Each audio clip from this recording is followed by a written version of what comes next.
What's up, Barnhill family, and welcome back to your home for all things combat sports. Yo. So kind of a sad day in the world of MMA, Nick. We saw the retirement of the female GOAT, the Lioness, Amanda Nunes. She did it in spectacular fashion, absolutely dominating Irene Aldana. And, you know, I actually called it before the fight happened. I said, if she wins, I think she's going to call it a day. She's done everything. She's been the co-main event for the vast majority of her career, all of her title defenses pretty much. She got the chance to headline a card. She had a huge support from the crowd.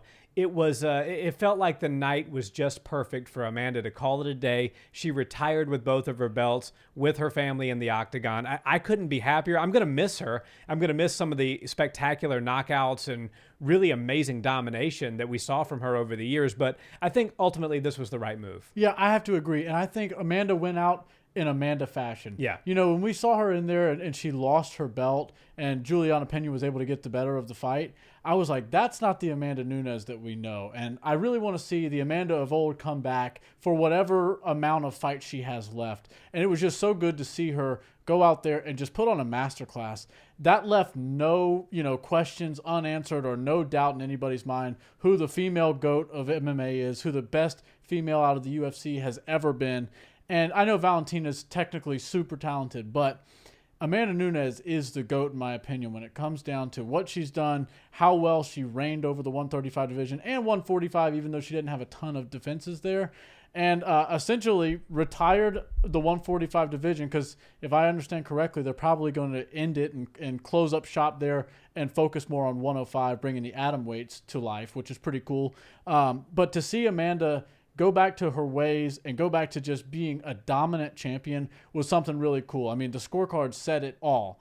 50-44 and 50-43. I mean, it was just a total clean sweep for Amanda Nunes. And I know that people always say, well, don't retire when you look that good. Don't retire when you're on the top. But if you stick around long enough and you're just winning and winning and winning, eventually you just stick around long enough to lose. And I hate to see that because then the fighter's like, well, I just want to go out on top, so let me get one more win. And then it never happens. You can call the same sort of thing for Bigfoot Silva, who retired the same night as Amanda Nunes, but he retired after his 11th straight loss. So he was always looking for that last win, but just wasn't able to get it. I like that Amanda realized she's on the top. She's made it to the Mount Everest of women's MMA, or maybe just MMA in general, and I think this was the perfect opportunity for her to sail off into the sunset. Yeah, you took the words right out of my mouth with Bigfoot Silva. You know, BJ Penn could be another perfect example. And I don't think Amanda would go down a string of losses if she were to continue. I think she probably would continue in dominant fashion. But when you look at what you might want to do, how you might hope that your career goes, it can't go any better than Amanda's. Mm-hmm. She beat the who's who. She got the belt by defeating Ronda Rousey, the most famous woman, the woman who's responsible for MMA being in the UFC, women's MMA in the UFC. And then she defeated the most feared women's martial artist of all time, and Chris Cyborg, somebody who nobody wanted to fight. Everybody was turning down fights with Cyborg because she was just starching these girls. It almost looked unfair. What did she do? She got in there and showed Cyborg that she wasn't afraid of her and knocked her out. Mm-hmm. She defeated Valentina the Bullet twice, who's arguably, and in my opinion, the most technical female fighter of all time. So she beat the most famous, the most feared, the most technical, and then to cap it all off, she has a slip up against Juliana Pena and then overcomes that adversity and regains her title. We see so many champions lose the belt and never come back the same, but she lost it. She regained her focus. She came back and dominated Juliana Pena. And I know Pena's calling for that trilogy fight. I don't think there's any reason to see it. So in my opinion, every single box that could have been checked as far as what you would hope for out of a career was checked and then some for the Lioness. Yeah, and she certainly set herself up for, a great life post-fighting because, everybody knows that it's really when you start to make a lot of money in this sport is when you become the champion. And she was the champion for so long. So even though she was the co-main event on a lot of those cards and wasn't the headliner or didn't draw as big as some of the biggest names in the sport, she's still making that money on the pay-per-view points, which has probably lined her pockets pretty well over the past few years. And just great wins after great wins, historic nights for Amanda. She's done so many things for the sport. And I think really forged a path for women to follow. And it's going to be hard to fill those types of shoes, but I think Amanda Nunes is going to be looked at for a long time as one of the greatest females to have ever gone to the sport. And I don't know if her records and the way we've seen her kind of dominate is going to be replicated anytime soon. You know, Yeah. she's got a bunch of great records. She beat, like we were talking about, the who's who of women's fighting from all the divisions. And I think that unlike men's MMA, women's MMA is not as much of a revolving door. If she were to stick around, she'd likely run into some of the same faces she's already fought. Yeah. And that doesn't really get us super excited for, as MMA fans, because we kind of know how the book is going to end, so we don't need to read it.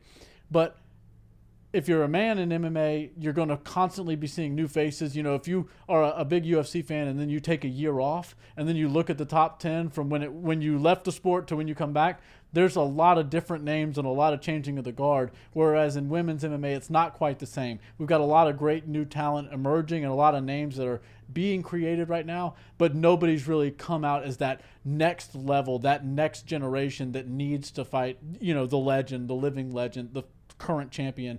And I think if she had those type of opportunities for fights, she'd stick around and probably get some entertaining matchups.